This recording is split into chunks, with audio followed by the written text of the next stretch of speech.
Good morning, everyone. Welcome once again to our weekly media briefing and public health update with Montgomery County Executive Mark Elridge. I'm Lorna Virgilla, Hispanic Public Information Officer, and joining us today is Dr. Keisha Davis, the county's health officer, Mr. Sean O'Donnell, Deputy Chief of Public Health Services, as well as Dr. James Bridgers, who is the Director of the Department of Health and Human Services. Our special guest today is the county's Fire Chief, Mr. Corey Smetley, as well as Maryland State Delegate Pam Queen. We also have a surprise. We have a team that just returned from Florida, I believe, from Montgomery County Fire and Rescue Services. Thank you, everybody, for joining us. Mr. County Executive, good morning to you. Good morning, everyone, and thanks for joining us again this week. For the second time in 3 weeks now, people in Florida are dealing with a severe hurricane. As you know, Hurricane Milton is wreaking havoc in Florida, and it's now tailing off the East Coast. It still has high winds in its wake and a lot of damage that's been done.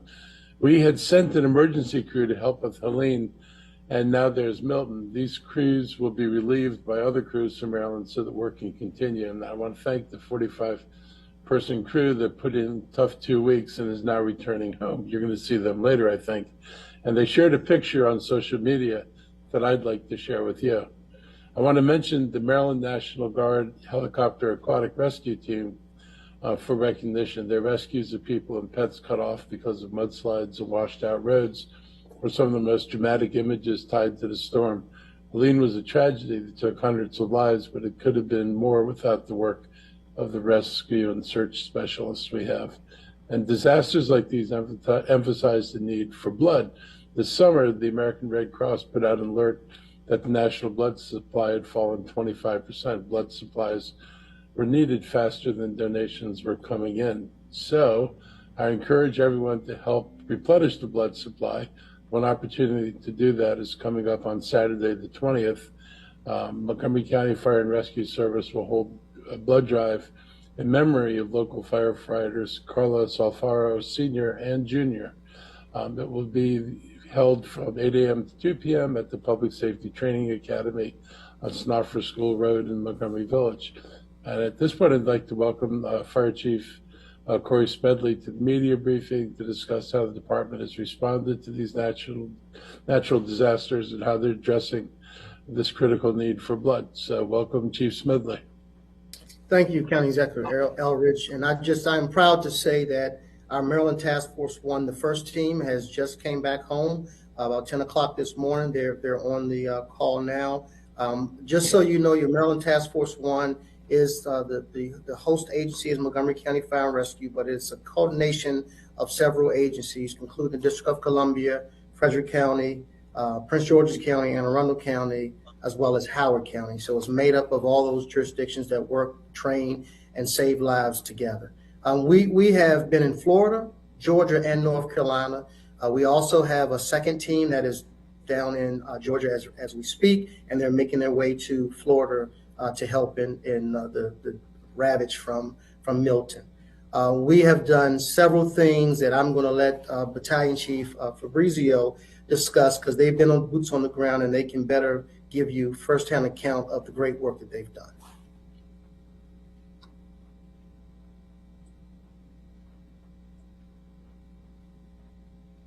Hello, Mr. Fabrizio. It's your turn. Perfect. Good morning. Thank you for having us. My name is Chase Fabrizio, one of the task force leaders with Maryland Task Force 1. With me at the table, we have our Mission TFL, Josh Curlin. We have our K-9 specialist, John Hooker, who represents Washington, D.C. Fire Department. We have Nathan Wandamu, who's one of our rescue specialists. And then we have Bradley Walters, who's a member of MCRFRS as well, who is our rescue team manager. I'll let Josh Curlin get into the details of the mission set that the team completed. That encompasses travels and rescue work in the state of Georgia and the state of North Carolina. Josh Curlin, Mission Task Force Leader. So we were activated by FEMA on September 25th, a couple days before the storm hit. They wanted us to report to Macon, Georgia, By the next day, by noon, we did that, and then we were awoken at 4 a.m. the next morning, right after the storm, with a report of a collapsed building in Valdosta, Georgia. We got there and we found that collapsed building. We utilized our canines to search the area. Fortunately, we did not find anybody that needed to be rescued in that building. It was vacant at the time. But we also found a couple days worth of work for search and rescue efforts. Valdosta is a city that is just very tree heavy, lots and lots and lots of trees within the city. And they were collapsed on buildings, houses all over the city. So we conducted 2 days of search and rescue efforts in Valdosta, laying down hundreds of miles of tracks so FEMA would understand what was searched and what still needed to be searched. We were then reassigned to the state of North Carolina, where they saw the most severe damage from Hurricane Helene. We operated in Haywood County, which is west of Asheville, for 2 days. And then we were reassigned to Buncombe County, just east of Asheville, where the worst damage was. And we operated there for 6 days, conducting search and rescue efforts. Anyone else from the team is going to anything else, gentlemen? No, I think we're good. We're obviously proud of the efforts that everybody put forward. It was a long 2 weeks. As Chief Smedley mentioned, we have representation from several other participating agencies. We also want to thank, obviously, the county executive, the fire chief, the CAO, the state of Maryland with the Department of Emergency Management for supporting us while we were all downrange serving the citizens of Georgia and North Carolina. So for everybody for your support, thank you very much for that. Thank you. Thank you. Thank you. Yeah. Last but not least, I want to thank our local International Association of Firefighters, Local 1664, because while these men and women were down in the southeastern region, people stepped up to cover Montgomery County. So we were never in any danger of not being able to take care of our county. So I wanted to make sure that is also known. That happens on a regular basis, and I just wanted to bring that to light for our local IFF. Thank you. Okay, members of the media, we are going to open it up right now for questions regarding the rescue efforts for the team and or the chief. Please raise your hands.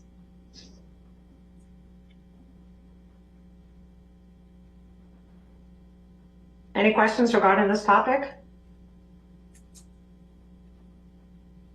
No questions this morning regarding this? Well, Chief, thank you so much for joining us. The same for the team that joined us as well. You can stay on the call if you'd like to, and if you have to go, you're free to depart. Thank you for joining us. Perfect. Thank you for your time. Thank you.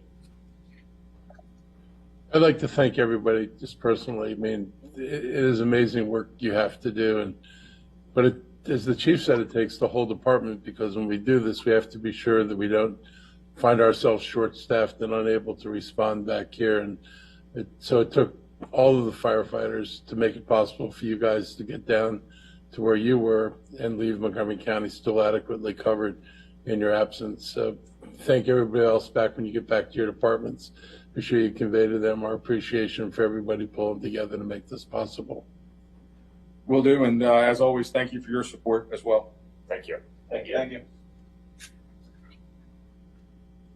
I always tell people I have the easy job on this. You know, we set a budget and we set the dollars, but the people like the folks we just talked to are the people who actually do the work, and they make it possible for us to get credit for what happens here.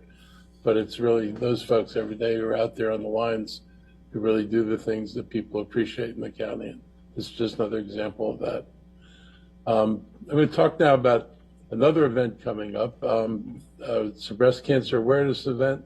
It's Montgomery County's co-hosting. The park goes pink for breast cancer at Wheaton Regional Park this Saturday, October 12th from 10 a.m. to 2 p.m. It's a free event, and it's aimed at helping highlight the importance of early detection and the need for regular screenings and education to address this life-threatening disease. Breast cancer is the second leading cause of cancer-related deaths for females in Maryland after lung cancer.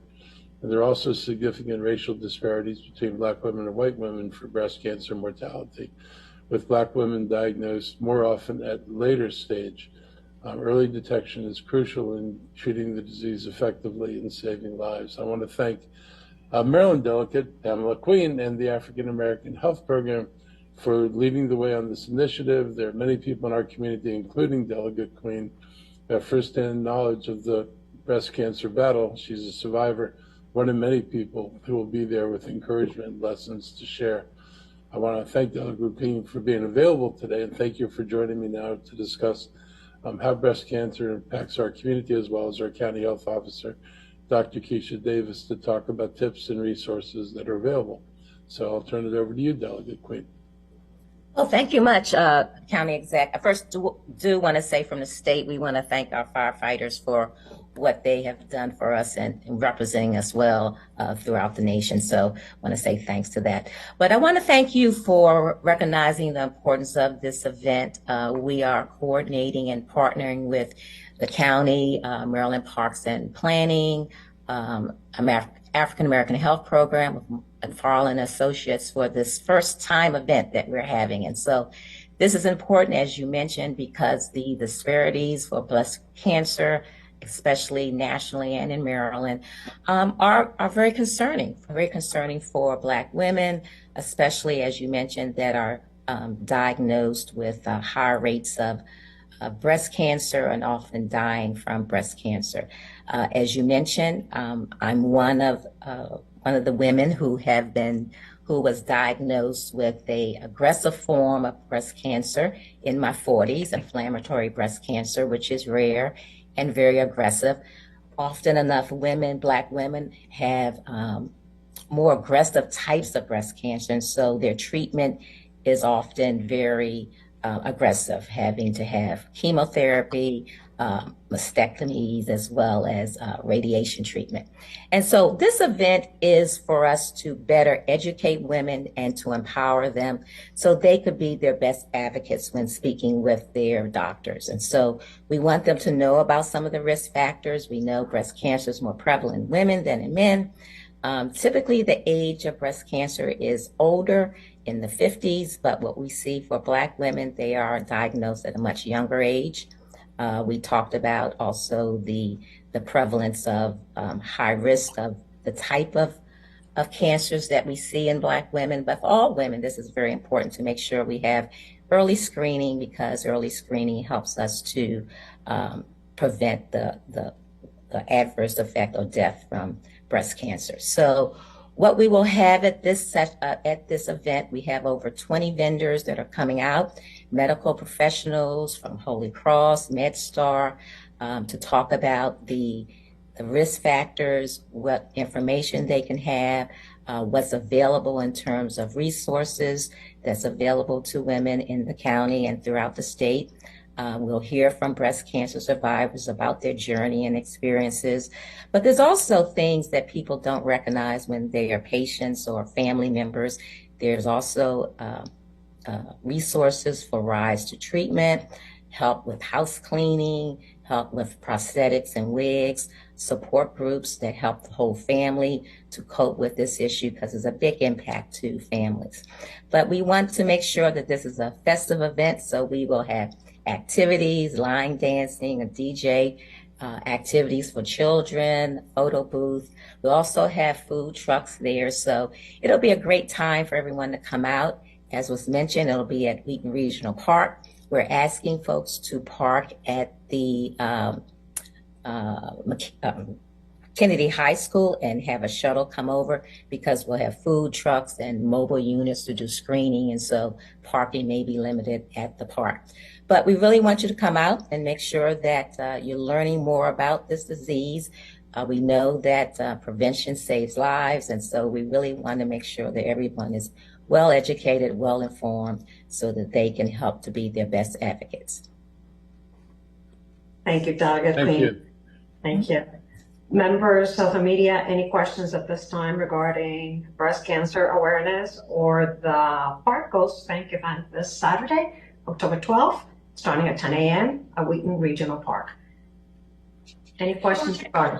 If I can just add a couple comments just about breast cancer. I just want to say we are really excited for this first event, hopefully first of many, first annual event, I'll say, and really want to thank Delegate Queen for sharing her story and being an example of why it's so important to get early screening and detection. Thanks to the African American Health Program for partnering and putting this together, Parks and Planning and the Rec Department and everybody that's involved in this event. October is Breast Cancer Awareness Month, and it really is a great time to raise awareness about the impact of breast cancer.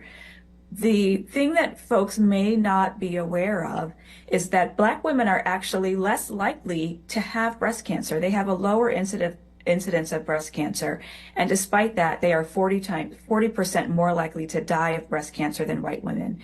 And this is because their cancers are often detected at a later stage when they are harder to treat. And so it just re-emphasizes the point that early detection really is key. We know that Latino and Asian populations also face unique challenges in access to care and early detection because of language and insurance barriers. So the great thing about this event is, while yes, it will have screening, it's going to have resources for not just getting the mammogram, but supports for folks once they have breast cancer, how to find a ride to treatment, how to get help with cleaning your home, how to get help with some of those other supports like massages, or how to do your makeup. So we really encourage folks to come out. I also want to put out that public health reminder about getting a mammogram. It is the best tool we have to detect breast cancer when it's early. The U.S. Preventive Services Task Force recommends that all women 40 and over get screened every other year. If you have a history of breast cancer in your family, you should start earlier. There's also some high-risk populations who should start earlier, so have a conversation with your primary care doc if you're not sure when to start. But we want to make sure that folks get the message, get screened. It makes a difference. We know that in the past 4 years with COVID, we've seen a decrease in the number of folks getting those routine mammograms. And as a result, we are expecting to see cancers show up later and more advanced. So we want to remind folks, get that mammogram, remind your friends, your family, your loved ones to get that preventive screening.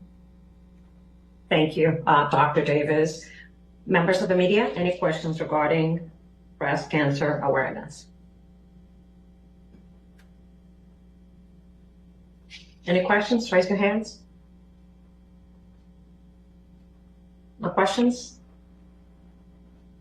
Thank you, Delegate Queen, for joining us today. Again, if you'd like to remain on the call, you can stay on. If not, feel free to depart. Mr. County Executive.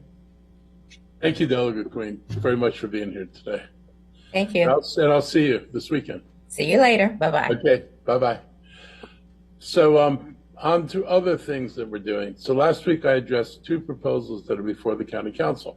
The Growth and Infrastructure Policy, or the GIP as it's called, and the Attainable Housing Strategies, or AHS. This week I want to discuss their connection to each other and why the Planning Board's recommendations would negatively shape the future of our county's budget and the services we provide.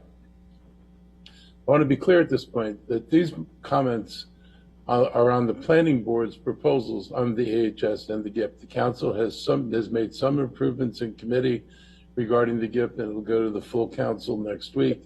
The Adequate Public Facilities Ordinance, the APFO, was created in response years ago to public frustration with growth that came without the necessary infrastructure and the means to pay for it.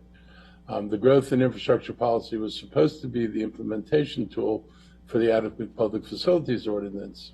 This is a policy that's been in place for years with the goal of making sure that new development doesn't outpace the services and facilities that we need to support it. And the facilities were primarily supposed to be paid for out of the developer bucket, so to speak. That changed as developer contributions to campaigns grew and memories of the efforts it took to create the policy faded. The Planning Board and various councils began eroding the traffic and school standards, and most importantly, reduced the developer's share of costs for this infrastructure. When I came on the council in 2007, we actually had a council majority that strengthened the ordinance, but now the standards are worse. It was worsened over a period of years, and the payments we receive are less. Because subsequent councils did not insist on adequate public funding from developers and didn't want the political consequences of providing those services by raising taxes on residents, the county went down the worst possible path, reducing revenues We've seen 5 reductions since 2013, weakening the definition of what is adequate. The easiest way to fix adequacy became to redefine the test so that nothing failed. We would literally have discussions, and when you'd realize that it couldn't pass a test, a project couldn't pass a test, the discussion became, well, how do we change our standards so these projects will pass the tests? I think one of the worst misuses of the argument against tests and the things that the county had put in place was people blamed the moratoriums for, this is the result of these, policies the county had. It's a result of the policies only because the council never did what it could have done to relieve the moratoriums. The moratoriums were only put in place when either school capacity wasn't adequate or traffic capacity wasn't adequate. And the solution was to either build traffic or transit projects or add to school capacity. And so areas stayed in moratorium because the past councils, refused to fund the schools and transportation. And so those areas lingered in moratorium. So the way that problem was solved in moratoriums is they got rid of the moratoriums by lowering the standards to the point that nothing fails. It's very hard to fail a traffic test. It's almost impossible. And the school test allows for payments, but the payments that we get aren't adequate to deal with the school capacity issues that additional growth has been causing. So there's a reason why we have this backlog, and compounding the backlog because of the lack of money we receive on the development side. We have a bond policy that has held bond spending pretty much unchanged for 7 years, and because inflation has grown over 7 years and pretty substantially, we actually have fewer dollars available today to address the needs. We still have the same 280 million, or 280, but 280 doesn't buy what it bought 7 years ago. So we're actually able to buy less and less with this level of steady funding. Because of inflation, we do have less. The planning board's GIP is another blow in the wrong direction. Less revenues and more exemptions from the standards.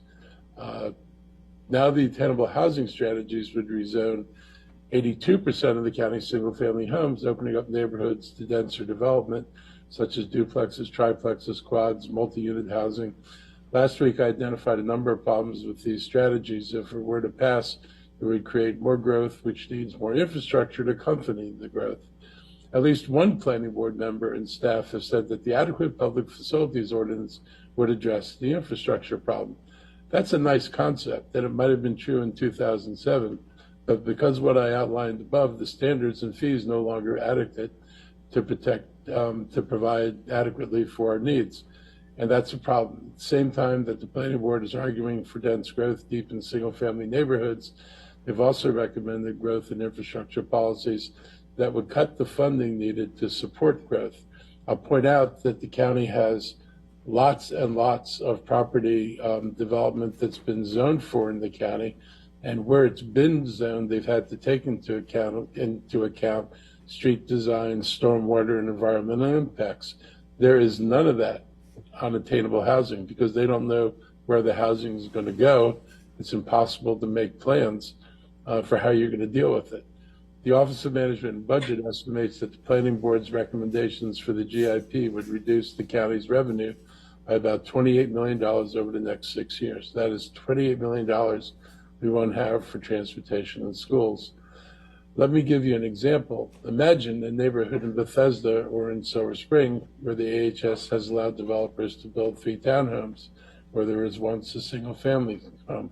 I actually saw this actual example in Bethesda right off of Wisconsin Avenue. That's more families, more cars, more kids attending schools. This was only one structure, mind you, so it's not in itself is not a problem. But if that's the policy and this is where it goes in neighborhoods, it will be a problem. If the infrastructure in that area isn't upgraded to handle the growth, if the roads remain the same size, if stormwater drains aren't expanded, and if local schools are already at capacity, then what happens? Traffic gets worse, flooding risks increase, and the children end up in overcrowded classrooms. This isn't just theory. It's what we've seen happen in parts of the county when the development isn't matched by infrastructure improvements. But here's the worst part. All of the growth that you're being told is coming here has already been planned for. The attainable housing that the planning board seeks is actually in its very own master plans. They've gone completely outside of the master plans. They don't tell you about the master plans, but the fact is all this growth comes from projections based on master plans. They literally, on a regular basis, review their growth projections and tell the Council of Governments, which is what produces or compiles all this, they tell them what they expect to be built in housing and in commercial development in 5-year intervals over the next 30 years, and they do this based on the master plans.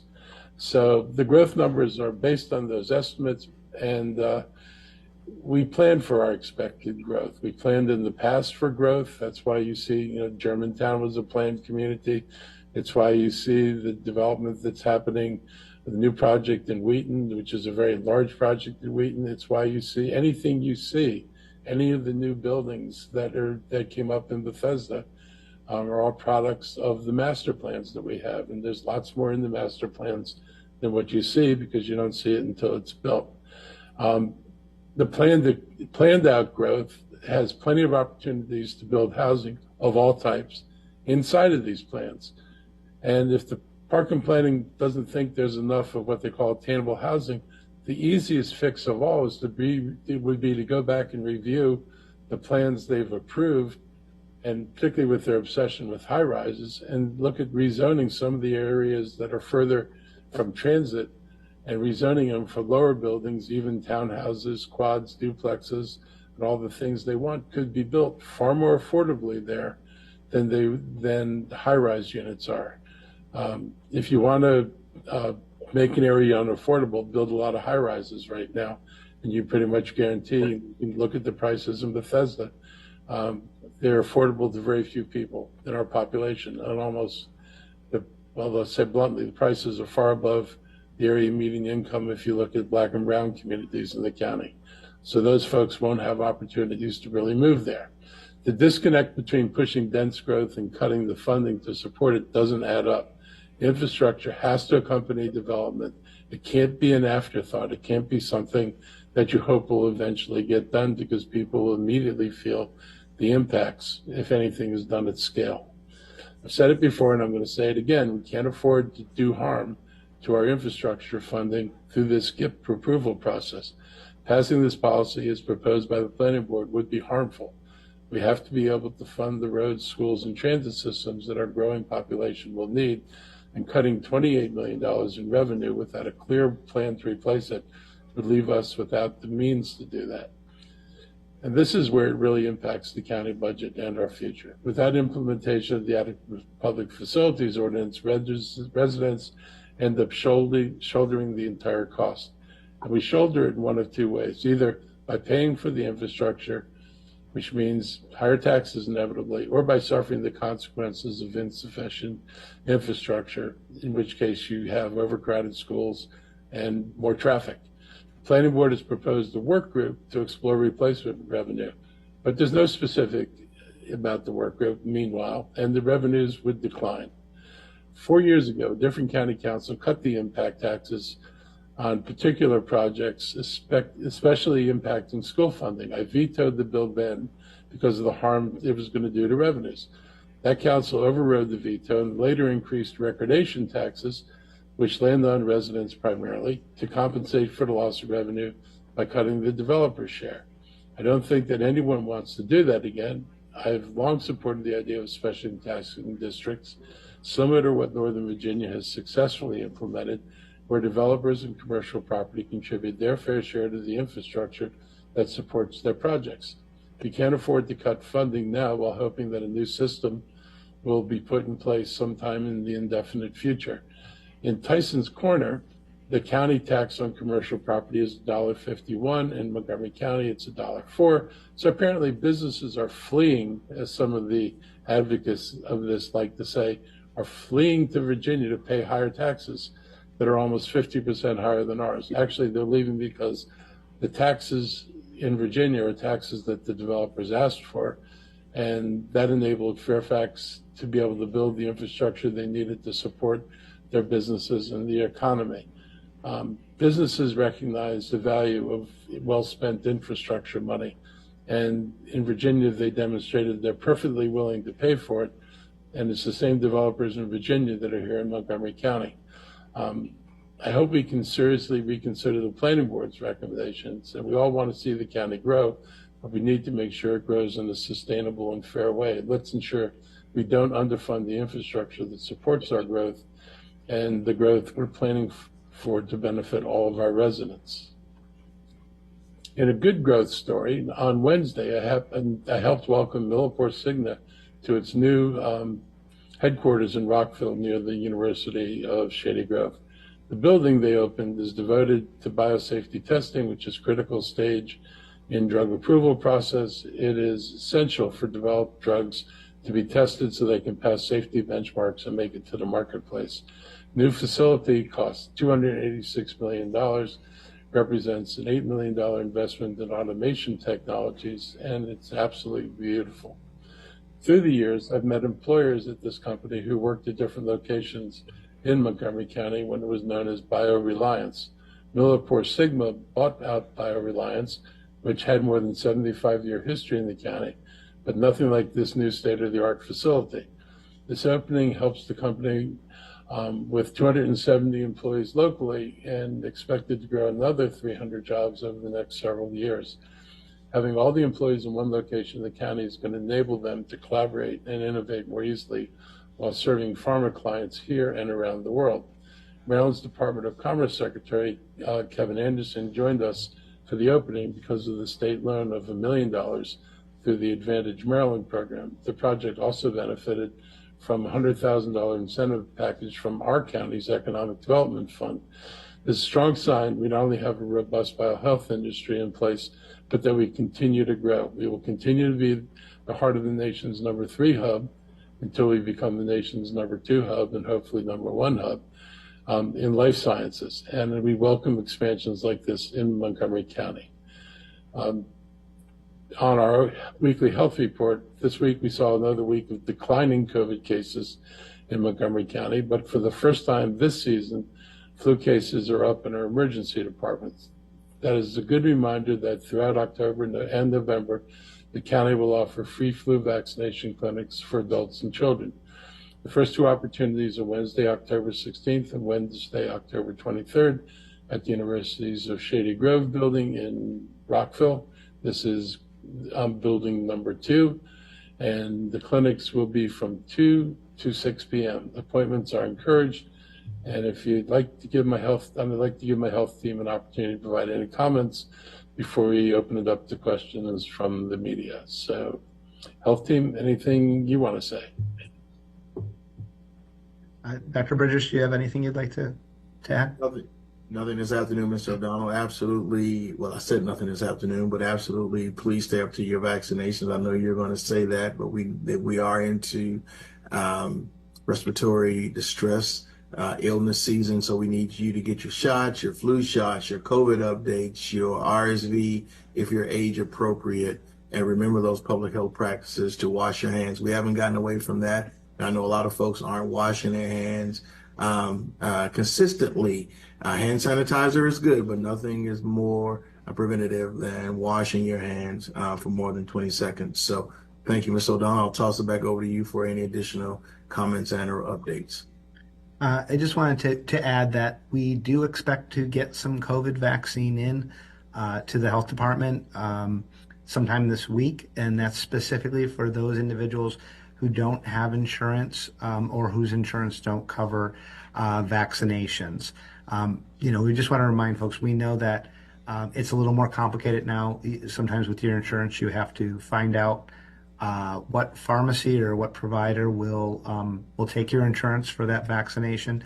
But for those people who just do not have insurance at all, we'll have some COVID vaccine for you.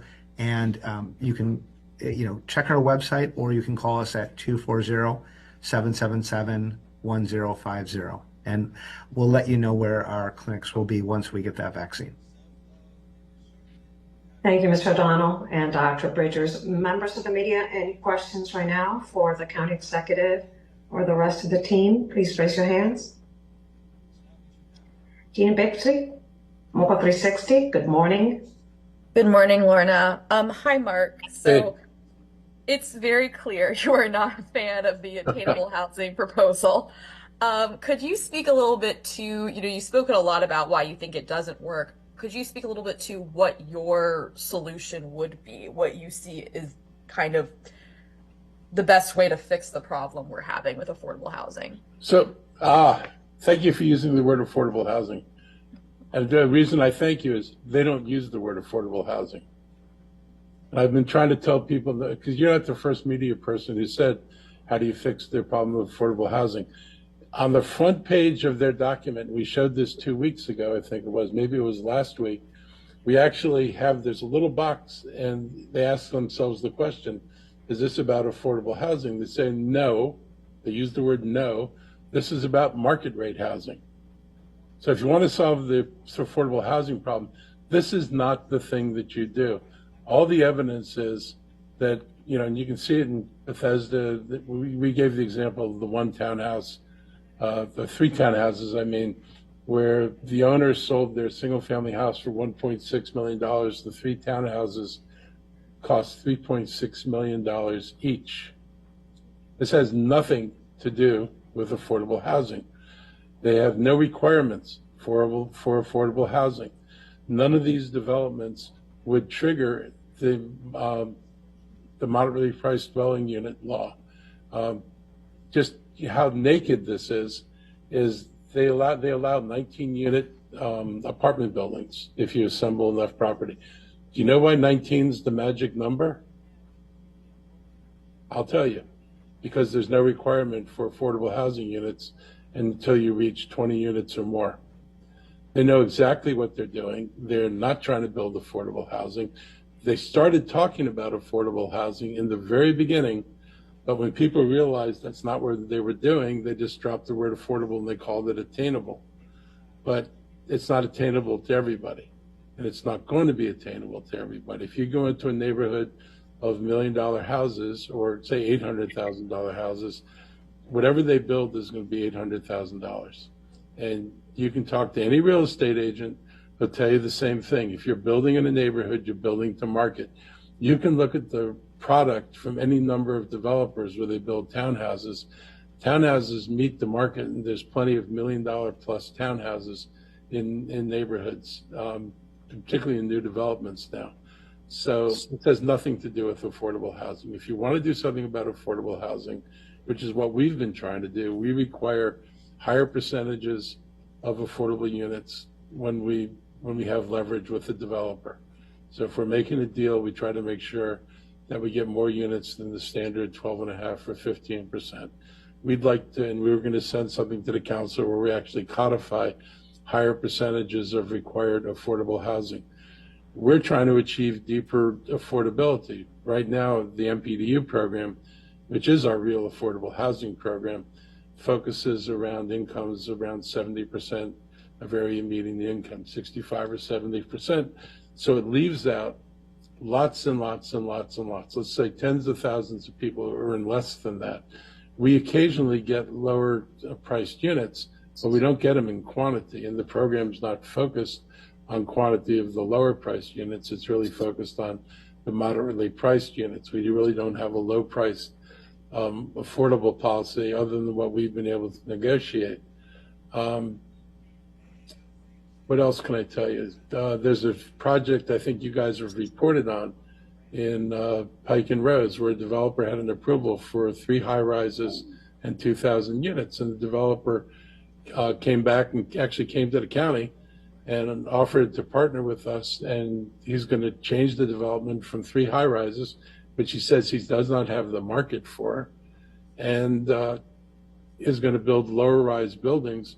And the county is supposed to get almost half of all the units he's going to build here. Unheard of amount of affordability across a range of incomes, and a really good policy. And the planning board's fighting him and wanting him to build the 3 high-rises, and where he would get far less, where we would get far fewer affordable units. So even when they have the opportunity to do the right thing and the developer wants to do the right thing, the planning board's saying, no, we want you to build high rises that aren't affordable. It is, affordability is so far from the planning board's useful vocabulary at this point that it's really disturbing. And I'll tell you, if you look at places like Arlington, or you look at places like Minnesota that are held up on the one hand for doing some of this housing type, I can assure you, you're going to see a lot more emphasis in affordable housing than anything planning board does here. So just you're saying the word affordable, it just tells me what an excellent job they've done at misleading people into thinking this is about affordable housing, because it's really not. And if you want affordable housing, you've got to zone for it. You're not going to get it any other way. And you've got to require housing types that can be built affordably. That's why one of our suggestions is that we look at the opportunities to work with developers to buy some of these office parks that are going vacant and using them as ideal places to build townhouse communities that could be built affordably, or looking at some of the areas where they've overzoned for height around metro centers. The walk shed, which is the distance people will walk from residences to transportation, is about a half mile. Nobody recognizes more than a half mile. Well, Motto's walk shed around metro stations is a half mile. That's where they expect walkers to come from. And it's not as the crow flies, it's as you walk, which means it's even narrower than a half mile radius of a circle. Parkins Planning's radius is a mile. That's not a walk shed. That's not the walk shed anybody but Parkins Planning recognizes as a walk shed, and it has implications because you don't put density in an area where everybody's going to drive. That's why people focus, even Virginia, I hate to say that, even Virginia and Tyson's Corner, they focus the density in the first half mile around the metro station. They reduce the density after you get beyond the half mile. And reduced density in lower buildings results in prices that are more affordable. So Parking Planning's actions undermine anything they talk about in terms of affordability. And this policy has no affordability in it.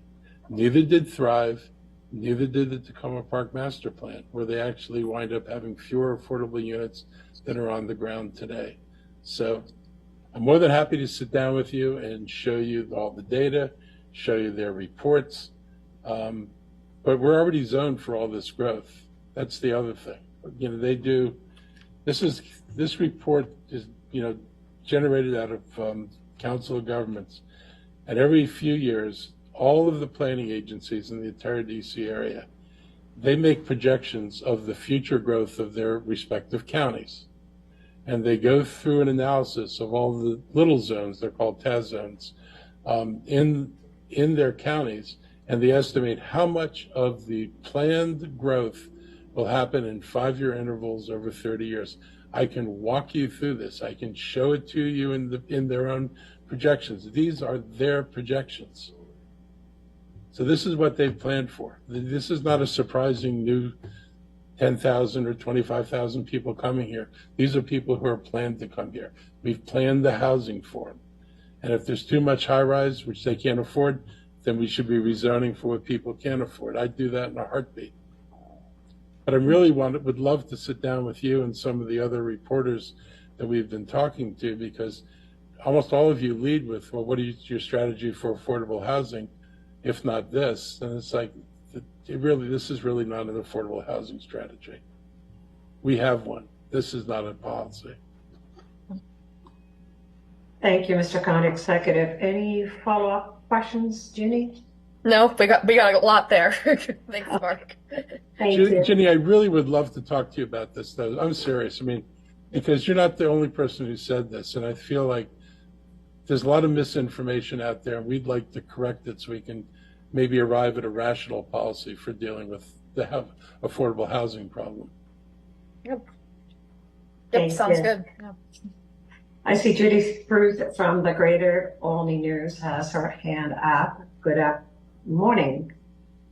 Good morning still, Judy. Yes, good morning. I went to another community meeting last night that the the Greater Olney News, or the Greater Olney Civic Association had about this topic, only about this topic. And, the question is, In your estimation, Mark, why is everyone drinking the Kool-Aid? That we need this housing? Because first of all, they were misled, and they were deliberately misled. The use of affordable, which they started wrapping this, and they did the same thing with Thrive. Everybody thought, oh man, we're going to be planning these complete communities, and then you unwrap the thing, and you don't get that. In Thrive, there was, the council paid for a racial equity analysis, and the person wasn't able to complete the analysis on the funding. But at the point he had to stop, when he asked for more funding, the council wouldn't give him more funding. But he said this policy has potential to be racist the way it's written right now. And that was the end of the discussion about it. We did an equity analysis on the Tacoma Park Master Plan because neither the council nor the planning board did one. And we found the same thing there. They're actually going to have fewer affordable units after the thing gets built than you had before the thing, if it gets built out the way it's planned. This is pretty disturbing, but they just keep using the word affordable. Now I would say now they've stopped using the word affordable and calling it attainable.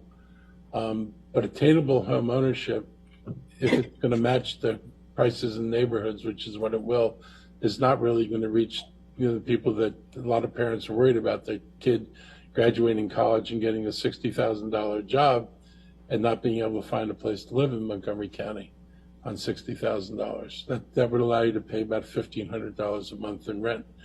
And ownership would be not pretty feasible for you. Anyway, it's they've done a lot of misinformation. They got a little echo chamber of people who really, what they really want is growth of this type of housing. They don't want inclusive housing to grow in the county. You don't hear them talking about, and you don't see it in Thrive. You should go back and read that document and see what they talk about in terms of affordable housing and strategies to deal with it, because they don't have any strategies to deal with it. But people just, people drank the Kool-Aid because you started out talking about affordable. If they'd gone out there and said, we just want to build more high-end market housing in the county, I'm not sure people would have been terribly excited about that. But affordability does hit people's social conscience. And, we've been trying to push higher levels of affordability. We certainly do it in the projects that we try to put together. When we make, like I said, if it's a project, like one we controlled completely is a project on Randolph Road and Veers Mill Road, where 100% of 200 units are going to wind up in the 30 to 80% range of affordability. But that's a case where we had a lot of control over the land because of the county. In places where we're working with developers and they need approvals, or we had to contribute, we contributed a parking lot to the development that becomes part of the development, we still are able to get higher percentages of affordability than the minimums. But you only get affordability when you push it and you have regulations that either require it, or you have the ability to provide incentives so you can get a decent amount of affordable housing. But this has nothing to do with affordable housing. It's not in there. Read it. Right. Thank you. Thank you, Judy. Members of the media, any other questions for the county executive or county officials this morning? Any other questions? No more questions? Well, thank you for joining us. Have a great rest of your day, and we'll see you next time. Thank you, Mr. County Executive. Thank you.